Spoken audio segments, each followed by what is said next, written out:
Welcome to the Accounting Technology Fireside Chat Podcast. Now, sit back and enjoy while Nick and Trevor help you use your technology to make money and delight your clients. Well, good morning and welcome to the Accounting Technology Fireside Chat Podcast. I'm Nick Beaujard. With me, I've got Trevor Shoemakers. Good morning, Trevor. How are you? I'm very good, Nick. Very good. We got a bit of rain hitting Melbourne, so it's probably good if we were in we're not in lockdown. Shut up. That's un-Australian. What's this? You're getting all this bloody money. I've got people emailing me from all over New South Wales saying, "How do we get into it? Get access to it?" I don't know. Go on. Yeah, that's some cool. Research. That's cool. The federal government's paying the most nasty type of party politics ever in the history of humanity. Did you hear that they called him the Prime Minister of New South Wales? I know. That's one of the politer things he's been called this week. So, he's not. I don't know if you saw the interview with the Treasurer yesterday. No. They were desperately trying to get Josh Frydenberg to say. Lee Sales is trying to get him to say what's the difference between the Sydney lockdown and the Melbourne lockdown. He said, "Well, Sydney have just handled it better." Yeah, and she's kind of like, really? What is really the difference? Oh, they're just better at handling it and blah blah. That's why, and they work better with us, and that's why they got all this money, and you guys got nothing. But there you go. Oh well, then we had to fight for it. It's just made it worse, hasn't it? It's just stirring the pot. But anyway, politics would get out of it, and they'd focus on the other thing. It makes you wonder. Yeah. Anyway, let's not even go there. Let's talk about something way more interesting today. Yeah, actually, this is about accounting and tech. This is it. Yeah, that's interesting, and I want to ask your opinion on something, Trev. So more and more, I'm going into organisations, not accounting firms, but your customers, and I'm seeing whole businesses run on spreadsheets. I'm seeing, I was looking at one the other day, and everything, they're a manufacturing company, and everything from costing to their P&L to everything, and they've got a little bit of zero here and something else there and another out there, but really there's a whole team who pull this stuff together into spreadsheets and kind of make that happen. And I see this all over industry all the time because it's just kind of easy to build a spreadsheet. As an accountant or as someone who's auditing, how does that sit with you? That they're not using structured systems; they're just using spreadsheets for everything. Oh, they're just using. If that's all they're using, then there's a problem because you don't have any sort of controls or anything over the background of it. No verification, no version control, nothing like that. If you've got no history around it, yes, that's a problem. Especially if you're auditing, if you're even trying to prepare financials and so forth. What I've seen a lot of, though, is, and I talk about this, is, because we're using software as a service, the reporting capabilities of a lot of applications, when you said, okay, they use a bit of zero, they're limited. So what they have to do is spit it out to spreadsheets and then combine it together. So, we're doing a lot of work now with Power BI because we're trying to cut, and I've thought about it, and I've thought, well, actually, if you think about it, what they do is they go, let's create reports for most people, and then from that they can export it out to a CSV and change it as to how they want to. But using Power BI or any of those reporting tools, we can bring multiple applications together and report on that. So that's what we're doing a lot of at the moment. But you're right, we are getting rid of spreadsheets. Yeah, and just before we went live, I was talking to Trevor, and I said, "What should we talk about today?" And I said, "Getting rid of spreadsheets," and he almost bit my head off. So, yeah, but you gave me 5 minutes to sort of think about things a bit, but we live in them, we love them, we eat them, that's how we work. Everything goes out to a spreadsheet. If it can't work in a spreadsheet, then it's not real, sort of thing. So let me explain technically my issue with using spreadsheets a lot. And I'll give you a view of a couple of orgs I've been looking at recently where I've got one where, as I said, there's a whole bunch done on spreadsheets, and they're very, very complicated, and they've got millions of calculations everywhere, and they're about as verifiable as something that's not verifiable on a day when you can't verify it. So that's problem one. Problem two, I've watched organizations start off with a beautifully structured spreadsheet, just rows and columns. And in the world of data, as you know from doing Power BI, we love that. We don't like colors. We don't like blank lines. And what happens over time is humans being humans, they start adding unstructured data to it. So you get a column off to the right with instructions for humans on what to do and that kind of stuff. And so it goes from being structured to being unstructured to being out of control to being really what I think is a massive problem. So some questions for you. We're talking now about, when I look at people who build complicated spreadsheets, in a way, they're software developers, right? Yeah, in a way, yes, it's code. It is code. I've got no idea on what the code. I watch you write code, and so I don't. I'm very careful about answering that. Yeah, that wasn't a trick question today. Sorry, that's all right. That's all right. I'm nice. I'm in lockdown. For those of you who don't know, I'm constantly getting thrown under the bus by Nick. So I've got to be careful on how I feel like the federal government. I've got to be careful how I answer that.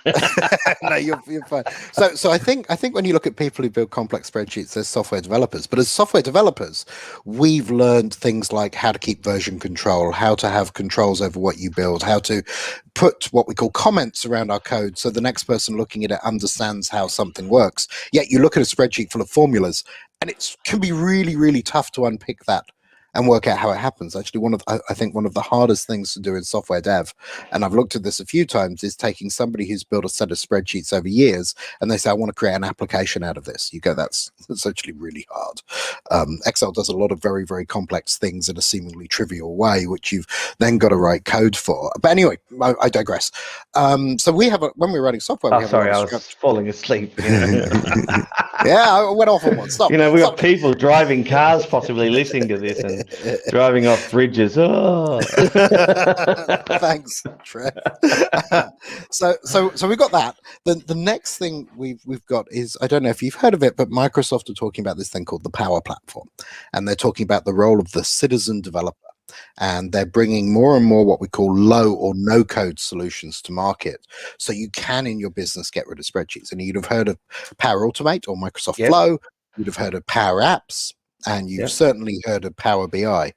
Do you think there's a future where people can move their data out of these painful spreadsheets into something more structured and use things like Power Apps to look at it, or Power BI to report on it, or Power Automate to actually automate those business processes? And do you think that will ever be available to the small and medium business land? Do you think they'll ever be able to do that? Yes. Like we've done it in a short period of time with trainees and stuff like that. We're not going into high level coding or anything like that. We do focus on no code solutions and stuff like that. I've never thought of it the way you're talking about it now, is the intention is to get rid of spreadsheets. But one project that we did was through this year, we had a client that had Xero and Workflow Max, and they had a spreadsheet. I think I've told you it took 15 minutes to open. It had that much data in it, and they called it the black hole because they said when we put it in here, we actually don't know. It just goes in, and they actually have no confidence. They had no confidence in the data. So it's exactly what you're saying. It's sort of like, we built it. We don't know. The guy who built it's left. We put the data in there, and we actually don't know what actually happens with it, and it's whether any of they just lost complete confidence with the data. So we've now moved that into Power BI, and we're now thinking about other ways to get that information out of there. So one of the things that you and I touched on last week after the show, I had a bit of a chat with you about, was that robotic process automation as well, and I've sort of been delving into that a bit. Tell me if I'm right. That's a situation, where you want to get an API rather than dropping something out to a CSV file and having to grab it and move it into somewhere. We would normally have the API. Power BI would grab that information. We'd use ways to get the information directly from that application, or in software as a service. Robotic automation is used where you can't get that information, and you might want it to do keystrokes to extract that information. For example, really quickly, Workflow Max or Xero Practice Manager, their API doesn't support their WIP data, which is a real issue for an accountant. So what Atani have done, we'll go into that later. But what they've done is that they've created robotic process automation to download the WIP data every night. Is so that I think correct? that you're almost there. I think where it's going to be used more is, if you think, one of the things we always struggled with was we'd go and talk to an accounting firm about pulling data into Zero Practice Manager and having it in one place, and they said, but we've got financial planning, and Yeah. financial planning use a totally different desktop system that has no API. Yeah. And what they want to be able to do is not just read from it, they want to be able to write to it. And there's a lot of systems out there that just have no back end. They might have databases and things, but they don't support you writing directly to the database, and nor should they, by the way. So this gives you a way with robotic process automation to get the computer to pretend to be a human, to do your data extracts and data entry and put it into something you can then use. So that's a way of getting access to all of those systems that you can't currently get access to. And to traditionally get someone to code that up would be millions of dollars to go and say, well, I want to do this and put an application to build it together. Well, look at the stuff that we did through Hub One, to try and do functionality that wasn't available and probably still isn't available on the platform. But the money we've had to spend to code all that up has been, writing software. Writing software is not cheap, especially if you've got software developers who are writing software, because that's what they do. When you have people in your business who understand the business, and you can train them to use things like robotic process automation or the Power Platform to solve those niche business problems. For example, I've got a great example. Working with a manufacturing company, they've got this piece of manufacturing software. It was written 20 years ago. They really weren't thinking about APIs at the time. It's a legacy desktop application, but they want to be able to automate their piece of machinery. That's where robotic process automation really comes in. It dives in it, and the automation's not about, the way I think about it is, it's not about stopping people doing things. It is. It's about getting people's errors out of the loop. Right? People make mistakes all the time, and it's just part of being human. And you can't expect let's take an example. Let's say you've got an accounting firm with 1,000 clients, and you've got a financial planning system, and you want to put all the clients in both places because they're both ITR clients and financial planning clients, and somebody in your office sits there and does that work. There's going to be a 5 to 10% margin of error in what they type in. They'll typos, there'll be things wrong, there'll be things transposed, and you're never going to know about it until you suddenly email somebody the wrong tax file number and you've got a data breach by making a mistake rather than anything else. And I think it's really important that we find ways where you've got those opportunities in your business where you're doing stuff that computers do really well, to find ways to automate that. And up until recently, we really couldn't do that with a bunch of applications unless it had a compliant API that we could talk to. And I'd even say getting access to the Zero API from the Power Platform is really tough. Getting access to the Zero Practice Manager API from the Power Platform is also tough because they haven't done the right integration, or they don't want to. There's various reasons for that. But being able to use robotic process automation to fire up that application and actually do stuff with it, I think is super crazy powerful. And it flies in the face of, there's certain things that I've seen with the integrations, like the import functionalities and so forth within XPM, that they've sort of forced you to manually put it in. And that what you're saying flies in the face of that, where you said Xero don't want you to have access to that or be able to import that in. For example, we've set up lots of Xero Practice Manager tenancies, and you couldn't bring in the bank account data because they were worried that if we imported it in, we'd make a mistake. But you're sort of saying, well, there's probably a higher risk of a mistake happening with people manually keying it in. Yeah, but manually keying it in, you've got someone's throat to choke, right? You kind of know who got that wrong. But I think you're right. But you might only do one instead of 1,000.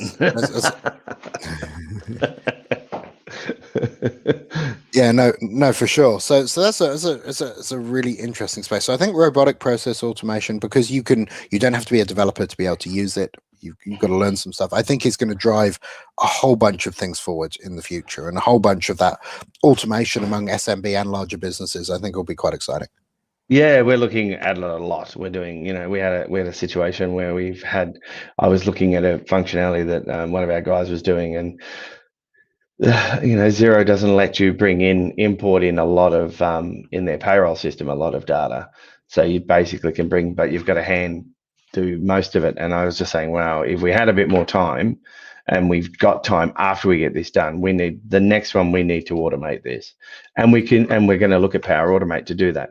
So Yeah, so fill I up do I the do data. remember, but I do remember back in the day in the Zero Help file about 8 years ago, one of the ways to fix something was to use a tool which automated the web, if you can remember, which actually automated things on the web. Now it's not Power Automate; it was slightly different, Yeah, but they recommended using a tool to automate their own application.